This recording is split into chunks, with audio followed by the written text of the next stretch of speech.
Hello everyone, welcome to my channel biology life. मैं हूं Sakshi Srivastava. Lecture series botany step by step में हमारा first topic है stem. तो आज हम जानेंगे स्टेम के बारे में।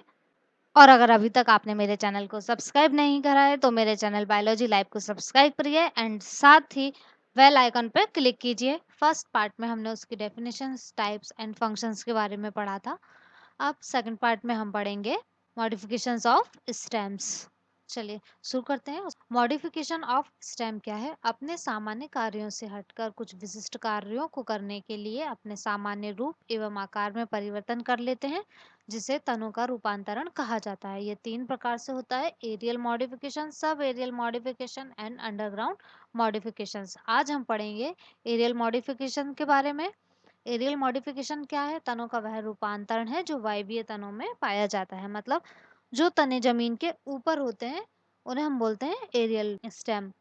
यह मॉडिफिकेशन तनों के द्वारा कुछ विशिष्ट कार्यों को करने के लिए होता है और इस रूपांतरणों में तने का जो स्वरूप है वो इतना बदल जाता है कि उसको पहचानना कठिन होता है। इसलिए इन रूपांतरणों को कायांतरित तना कहा जाता है। यह 5 प्रकार से होता है: stem tendril, stem thorn, phylloclade, cladode and bulbils. First है हमारा स्टेम टेंड्रिल। ये क्या होते हैं? स्प्रिंग लाइक स्ट्रक्चर बनाते हैं, मतलब पौधे को किसी सहारे से चढ़ने में काम आता है। इसके एग्जाम्पल हैं फैसीफ्लोर है एंड सेकंड है विटिस स्पीसीज।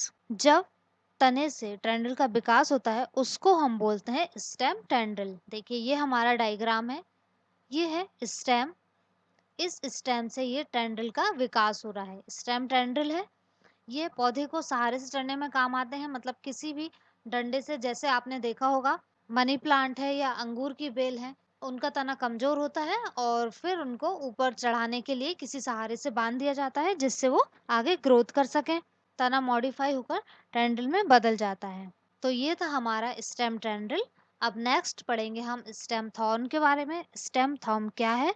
जब तना कांटों में बदल जाता है। इसके एग्जाम्पल है साइट्रस है, बुगनविलिया है। ये इसका एग्जाम्पल है। ये तना है, ये तना यहाँ से कांटों में बदल गया और इन कांटों पर फूल, पत्ती, शाखा विकसित होते हैं। इसे हम बोलते हैं स्टेम थॉर्न, जब जो तना है वो कांटों में बदल रहा है। चलिए थर्ड बात करते हैं फॉलिक्लोड की।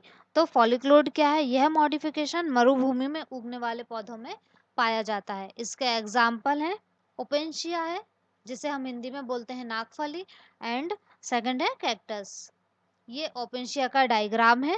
तना मॉडिफाई होकर पत्ती का रूप ले लेते हैं और पत्तियां जल हानि को रोकने के लिए कांटों में रूपांतरित हो जाती हैं। ये जो पत्ती जैसा भाग दिख रहा है ये होता है तना, जो बदलकर पत्ती का रूप ले लेते हैं। और जो पत्तियां हैं वो कांटों में रूपांतरित हो जाती हैं। जैसे ये कांटे निकल आए हैं, ये पत्तियों में जल की हानि को रोकने के लिए यह रूपांतरण पाया जाता है। अब फोर्थ है हमारा क्लोडेड। क्लोडेड क्या है? एक इंटरनोड वाले फॉलिक्लोड को हम क्लोडेड कहते हैं। इसका एग्जाम्पल है एस्पेरेगस एंड रस्कस। इसमें पत्तियां कांटों में परिवर्तित हो जाती हैं और कांटों के कक्ष से शाखाएं निकलती हैं। इन शाखाओं की पत्तियां स्केल लीफ के रूप में होती हैं और इन्हीं स्केल लीफ के कक्ष से एक ही इंटरनोड वाली शाखाएं निकलती हैं। ये कैसी होती हैं? पतली और पत्ती के समान दिखती हैं, लेकिन इसके लीफ के कक्ष में होने के कारण इन्हें तना कहा जाता है। नेक्स्ट है बल्बिल्स। ये क्या है? बल्बिल्स स्टेम का ऐसा मॉडिफिकेशन है जो रिप्रोडक्शन में काम आता है। इसके एग्जाम्पल हैं अवेगी एंड ऑक्सिलिस। बल्बिल्स एक तरह की बर्ड होती है जो रिप्रोडक्शन में काम आती है और रिप्रोडक्शन करके नए ऑर्गन को जनरेट करती है। ये इसका एग्जाम्पल है। ये हमारा बल्बिस होता है, जो क्या होता है, एक तरह की बर्ड की तरह दिख रही है और फिर इससे एक नया प्लांट जनरेट हो जाता है। ये था हमारा aerial modification of stem. Thank you guys. अगर आपको मेरा वीडियो अच्छा लगा हो तो प्लीज इसे लाइक करें।